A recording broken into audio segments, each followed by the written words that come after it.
Hello, this webinar was recorded on October 16th, 2019.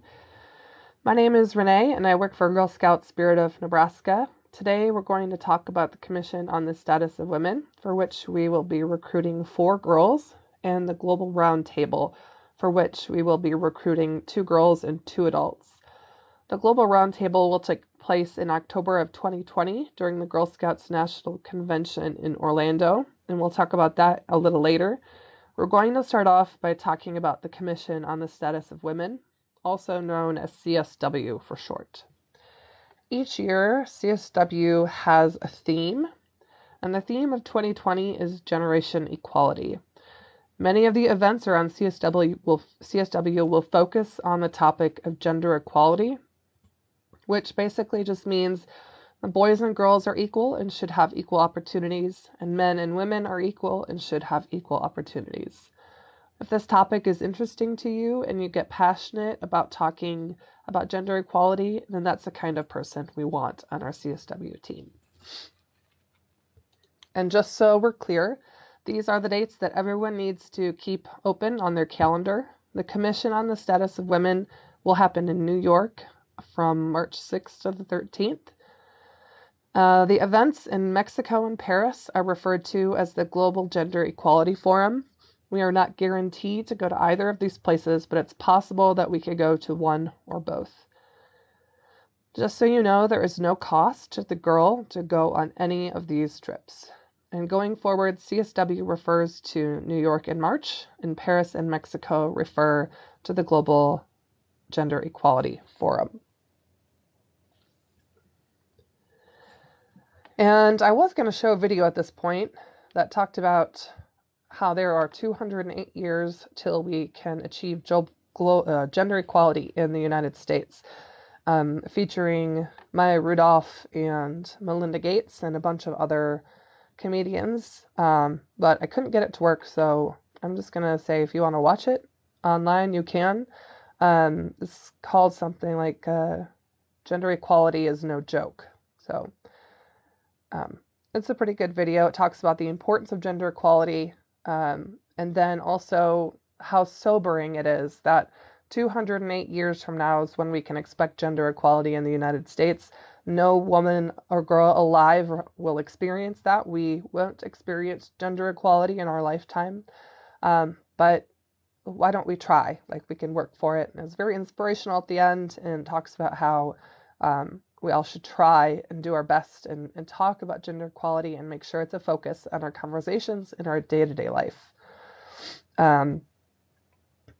So it's an important concept for you to understand if you're going to CSW and to be interested in and passionate about. So this next slide shows the structure of the organizations that we'll be working within at CSW and the Global Gender Equality Forum. As members of Girl Scout Spirit of Nebraska, we're also members of GSUSA and members of WAGS, which is the World Association of Girl Guides and Girl Scouts. And WAGS is a part of an international group called the Working Group on Girls. The Working Group on Girls is a coalition of over 40 organizations from all over the world with representation at the United Nations. They're dedicated to promoting the human rights of the girl child in all areas of life, advancing the inclusion and status of girls, and assisting them to develop their full potential as women. The Working Group on Girls has consultative status with ECOSOC. Consultative status means that the organization has access to ECOSOC, which is an organization that's part of the United Nations. ECOSOC stands for Economic and Social Council. So organizations with ECOSOC consultative status have influence over the United Nations and its inner workings in regards to human rights. This is a basic flowchart explaining the United Nations. And I'm kind of a nerd. I really enjoy this stuff, but you can kind of see that ECOSOC is a part of the United Nations and is related to the General Assembly. And UN Women is also a big part of the work that's going on around CSW and the Global Gender Equality Forum. And they are a UN organ, as you can see off to the left. GSUSA is working with UN Women to plan the Mexico and Paris events and to see what our participation will be like. Another topic that's important to discuss is the Beijing Platform for Action, sometimes shortened to BPFA. It was written in 1995, and it's the primary international legal document that talks about gender equality and how to achieve that. And it's important for our purposes because it was the first time that the girl child was mentioned in the United Nations, in any United Nations document. That was 1995. The entire document is 277 pages, but the section that concerns you is called Section L. That's the place that outlines the rights of a girl child. In your application for CSW, you will be asked to read that section and write a little bit about your thoughts and how your life relates to Section L from the Beijing Platform for Action. The CSW and Global Gender Equality Forum work next year will deal a lot with the Beijing Platform for Action because next year is 2020 and it has been 25 years since the Beijing Platform for Action was written. So you'll hear a lot of talk about Beijing plus 25, and that's what that's referring to. It's a significant year for the importance of girls' rights and women's rights all over the world. So the work that we're doing at CSW and then the work at the Global Gender Equality Forums in Mexico and Paris will eventually lead up to the United Nations General Assembly meeting in September of 2020, where women's rights and girls' rights will be an important topic on the global stage. Just a few more notes about the trip. These trips are not for sightseeing, and I cannot emphasize that enough. You may not see the Eiffel Tower or anything interesting when we go to New York. There is a lot of work to be done if we want to achieve gender equality, and you will not have time to sightsee. You have to care about gender equality to go on these trips. Last I heard, UN Women is organizing and planning the Mexico and Paris events, and they don't have any information as to what those events will look like yet. In Girl Scouts, we like things laid out and planned ahead so we can be prepared, but the UN does not function that way. We just have to wait and see how things pan out. UN Women has made a push that they want these events to be led by young people. They want girls to be at the forefront. So there will hopefully be a lot of really amazing opportunities for you. The application for CSW and the Global Gender Equality Forum are due on October 31st, and you can email it to me, and it's the same application for all of these trips. They're not separate. If you are interested in learning more about the organizations I talked about today, you can follow them on social media.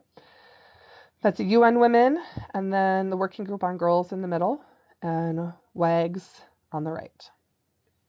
Next, we're going to talk about the Global Roundtable. And unfortunately, I don't have very much information about this right now. I'll share with you what I know, and what I know could end up not being true anymore. It could be updated and change. But I'll share with you what I do know. The Global Roundtable will take place during the Girl Scouts National Convention in October of next year. You will take part in some of the convention activities, and you will have some side events exclusively for Global Roundtable participants. GSUSA invited all 150 members of WAGs to send a team of 2 girls and 2 adults to the convention, and GSUSA is looking for councils to welcome and sponsor each member organization. A member organization is basically a Girl Scout or Girl Guide organization in a different country. So we are a part of GSUSA. GSUSA is a member organization of WAGs. We have already been notified that we are going to be paired with the Republic of Chad in Africa. From what I understand, there is a Girl Guide Association there, which is much smaller than ours, but they will be sending a team. Councils all over the country will be partnered with countries from all over the world. This is an amazing opportunity to get to know your fellow Girl Scouts and Girl Guides from all over the world. It is a really cool opportunity. Just a little information about Chad. Its capital is N'Djamena, and I probably pronounced that wrong, but the official languages are Arabic and French. It's home to over 200 different ethnic and linguistic groups. It's about 55% Muslim and 40% Christian, which includes both Catholic and Protestant. People from Chad are called Chadian. Their president is Idris Deby. He's been in power since 1990. People in Chad have tried to overthrow his government a few times, unsuccessfully. The government is considered a republic under an authoritarian dictatorship, and this is according to Wikipedia. They gained their independence from France in 1960, and you can see a map of their states here, as well as a map that shows the desert and the green parts of their country and their famous Lake Chad. If you are accepted to the Global Roundtable, I'm sure you will learn much more about this wonderful country. Here are a few benefits and exciting opportunities we know about the Global Roundtable. Some of your exclusive side events will include an international night, which resembles World Thinking Day, where you will have a booth representing your hometown, your home state and/or hometown, and everyone else does the same, and you wander around and get to learn from everybody participating in the Global Roundtable. And this event is only open to the Global Roundtable people. You'll be a part of an exclusive hosting dinner where there will be a global lounge, and I'm not really sure what that means exactly, but it sounds cool. And to me, the coolest part of all will be getting to know these girls and leaders from Chad. You will be their hosts during their visit to the USA and kind of like their appointed friends. There will be a certain amount of preparation that includes webinars, some conference calls, and there may be some additional work on top of that. And just so you can get an idea of what your schedule may possibly look like, I took a screenshot from the schedule from an early webinar on the Global Roundtable. That's why it's so blurry, but I thought it might still be useful. If you look at the schedule, you'll see that the Global Roundtable people will be arriving early to the convention, and they will be staying a little late. A lot of their schedule will overlap with the convention. Throughout the whole convention, your first priority will be to your guests. Obviously, the schedule is not final, and GSUSA will have the final say on what you do and what your schedule looks like, but hopefully this helps a little for you to understand what to expect. And as I said, we don't really know everything yet about the Global Roundtable. It's not fully clear to us exactly what you'll be expected to pay versus what the council will pay versus what GSUSA will pay. I would expect that Global Roundtable participants will have to pay for a portion of their trip, possibly even a large portion of their trip, but this is all TBD. The main costs are flights, lodging, food, and the convention registration. Also, we do not have the application for the Global Roundtable available yet. That will be coming in mid-November. Make sure you're watching social media and your email for the announcement. We don't know the final dates for the application or when we will announce the team. I'm guessing the application will come out in mid-November with a deadline of turning in the application by mid or late December, with possible phone interviews in early January and announcing the team in January sometime. Most of the webinars and work will kick off around World Thinking Day to coincide with our celebration of the Global Girl Scout Sisterhood. A big day for the Global Roundtable is November 7th, when there will be a webinar with all the councils who are participating. On that day, I'll have a lot more information for you. I'll start putting together an application and a plan and a schedule at that time. I hope this webinar was helpful to you in understanding these opportunities, and if you'll be a good fit. We want everyone to apply, and we want to send really amazing teams to both of these amazing opportunities. If you have any questions, my contact information is here. Do not hesitate to call or text me anytime, or you can send me an email if you have any questions. Thank you for watching.